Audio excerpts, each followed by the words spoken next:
Uncovering the most guarded methods of martial arts. This is Ancient Martial Arts Revealed. Hi, Alan Ondash here with another tutorial on how to remedy your ailing knees, Chinese style. Let's start with the fact that when you were young, you were accustomed to running, jumping, hopping, climbing, crawling, spinning, and balancing. But now that you're older, you've traded all that for working, driving, typing, texting, standing, and sitting, and the only balancing acts you perform are with a pen and checkbook. It's no wonder your knees are killing you. But don't worry, that's not necessarily due to what you did to them as a kid, it's because you stopped. You see, all the stress you put your knees through way back when caused your knees and other joints to become exceptionally strong and well lubricated.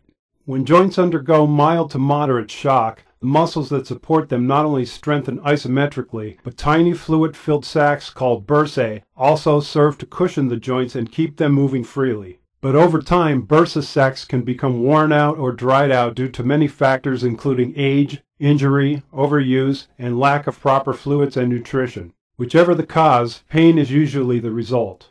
But pain is a funny thing, as it will always force the molecules in your blood to rush into that area in order to prevent further damage. A fine example of this is when your cheeks turn red after being exposed to freezing temperatures for a while. The molecules in your blood rush there to prevent the tissue from freezing. Although it's obvious that after your cheeks become warm again, the blood starts to circulate and you get your color back, imagine if your cheeks didn't get warm until it was too late. The result would of course be pain, then a false feeling of warmth, then numbness, then a patch of dead tissue called frostbite. And all because of a form of molecule stagnation that your body hastily used as a defense mechanism.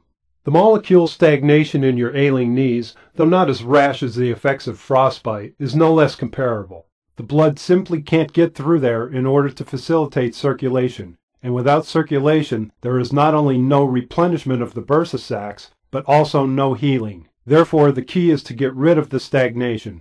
One of the more recent Western remedies for ailing knees is mild shock treatments, designed to stimulate blood flow and wake up inactive bursa sacs. But the Chinese had that idea a long time ago. It's called conditioning.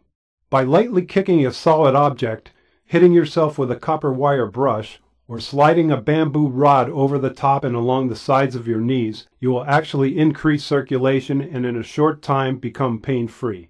Of course, you shouldn't do this if your knees are swollen in any way. If they are, get some rest and use a good homemade brand of Ditajiao to help decrease swelling and promote circulation. After that, start conditioning as soon as you can while still using Ditajiao as needed.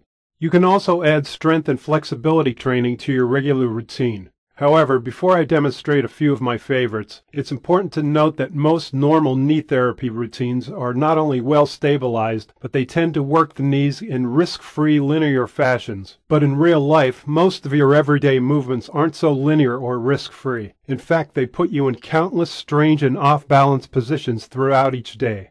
I don't know about you, but I know a ton of people with ailing knees who try to strengthen them by all sorts of linear means. Yet, when they do something as simple as bending over to pick up a piece of paper, their knee will go out. The same is true when considering back problems. In any case, it is much better to train in non-linear or off-balance positions from the get-go. That said, here are a few of my favorite exercises. For flexibility, swing and rotation exercises do wonders for your knees. Also, notice that standing on one leg makes this exercise balance challenging, meaning that not only this knee is being benefited, but this one is too. Here's one that provides sideways flexibility. Make sure that this foot remains flat as this one tilts on its side. Most people can't do this one right away, so it's a good idea to mark your progress by sticking a piece of tape on your leg and keep trying to surpass your own mark. Here's an easy one for knee strength.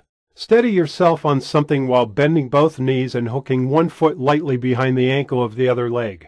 Next, rise up onto your toes and hold that position for 10 seconds. Make sure you use your foot to lift yourself up. Don't straighten your knee or use whatever it is you're holding on to elevate yourself. If you do this exercise correctly, you'll feel the pressure go right to your knee. When you can do this exercise well, try doing it without holding on to anything and do 3 or more 10-second sets. Another great style of off-balance knee strength training is doing half squats on a balance board for aerobic strength and static half squats for isometric strength. For you guys and gals that are a little bit more brazen, you can try these same exercises with no hand support. As a final note, keep your knees warm as often as you can. By this I don't mean wear knee braces, as some brands will actually make your knees weaker by forcing you to depend on the brace rather than on your own joints, tendons, and ligaments. What I mean is, get yourself a pair of Tommy Coppers or some other form of breathable knee socks. Your knees will thank you. I'm Alan Ondash. Thanks for watching. And don't forget to check out my other videos, my free apps from iTunes, and if you really want to learn a ton of stuff about martial arts, then pick up one of my training videos and a copy of The Paper Tigers, available exclusively from thetigersarc.com.